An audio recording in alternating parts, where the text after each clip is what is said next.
বাঁশকাঠি চালটা আমি খেয়ে থাকি, কিন্তু আমি যেখান থেকে নিই তার থেকেও কম দামে আমি চালটা পেয়ে গেছি। তো বন্ধুরা, সকাল সকাল কিন্তু আজকে আমি ভাতের হাঁড়িটা না বসিয়ে আগে কিন্তু সবজিগুলো বানিয়ে নিচ্ছি।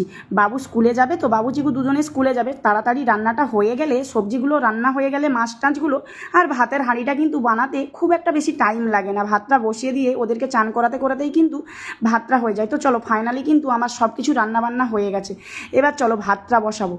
ও মাই গড, আমার তো পুরো চালের ডাব্বা ফাঁকা, একদম আমার মনে নেই। দুদিন ধরে তোমাদের দাদাভাইকে বলছি, কোনো গুরুত্বই নেই।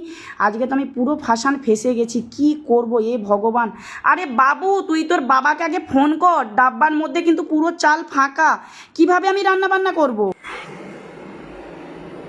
হ্যালো, বলছি দেখো না, চাল তো একদম বারণ, তো রান্না বান্না সব হয়ে গেছে, কিন্তু চাল তো দেখলাম চাল একদমই নেই। তুমি কি করব বলো না, আমার কিছু মাথায় ঢুকছে না। তুমি তাড়াতাড়ি চালটার একটা ব্যবস্থা করো। আরে তুমি অত চিন্তা করছো কেন? 1 থেকে 2 মিনিট ওয়েট করো। তুমি 100 গুনতে পারবে না, আমি চালের বস্তা নিয়ে পৌঁছে যাচ্ছি, ঠিক আছে? ও মাই গড, সেটা আবার কি করে? এই এই তো তুমি দেখো না, আমাদের বাড়ির কাছেই তো এখন চালের দোকান হয়েছে, পাইকারি সেল, ঠিক আছে? কিন্তু তুমি তাড়াতাড়ি চালটা না নিয়ে এলে আমরা যে না খেয়ে থাকতে হবে। তুমি তাড়াতাড়ি একটা চট জলদি আসো চালটা নিয়ে। ঠিক আছে, তুমি 2 মিনিট ওয়েট করো, পৌঁছে যাচ্ছি, 2 মিনিট। ঠিক আছে, ওকে।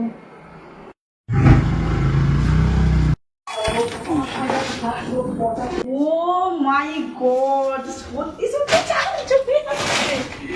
তো বন্ধুরা, আমি আজকে ভেবেছিলাম হয়তো আমাদের দিকে না খেয়ে থাকতে হবে, যেহেতু তোমাদের দাদাভাই ভাড়াতে চলে গিয়েছিল। আজকে দুদিন ধরে ওকে বলতেছি যে চাল অল্প আছে, তুমি নিয়ে আসার ব্যবস্থা করো।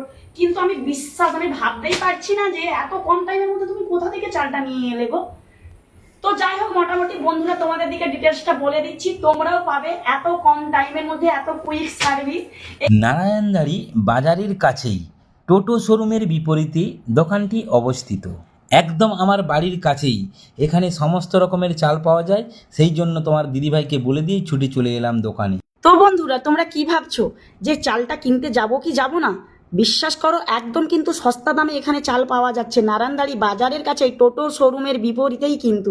তো বন্ধুরা, তোমরা দেরি না করে চলে এসো, আর আমি কিন্তু স্ক্রিনে নাম্বারটা দিয়ে দিচ্ছি, এই নাম্বারে যোগাযোগ করো।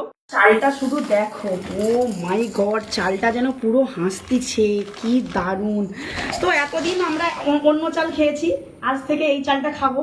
তো বন্ধুরা, আজকে মনে হচ্ছে আমি বেশি করে ভাত খাবো। আজকে চিংড়ি মাছের মালাইকারি হয়েছে, কাতলা মাছের তেল ঝাল, আর মাছের মাথা দিয়ে মায়ের হাতের লাউয়ের তরকারি, ভাই সেই জমে যাবে। তো বন্ধুরা, তোমরাও কিন্তু কোনো অনুষ্ঠান বাড়ি, কোনো ওকেশন বাড়িতে যদি চালের প্রয়োজন হয়, তো এই স্ক্রিনে দেওয়া নাম্বারে তোমরা যোগাযোগ করো।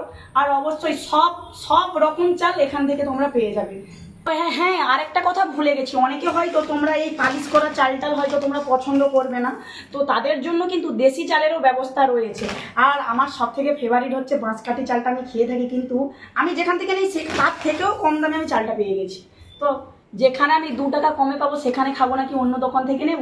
তো যাই হোক বন্ধুরা, তোমাদের ভিডিওটা যদি ভালো লেগে থাকে অবশ্যই লাইক কমেন্ট শেয়ার করতে ভুলো না। আর চট জলদি তোমরাও লেট না করে ওই দোকানে চলে এসো। Tata, bye bye.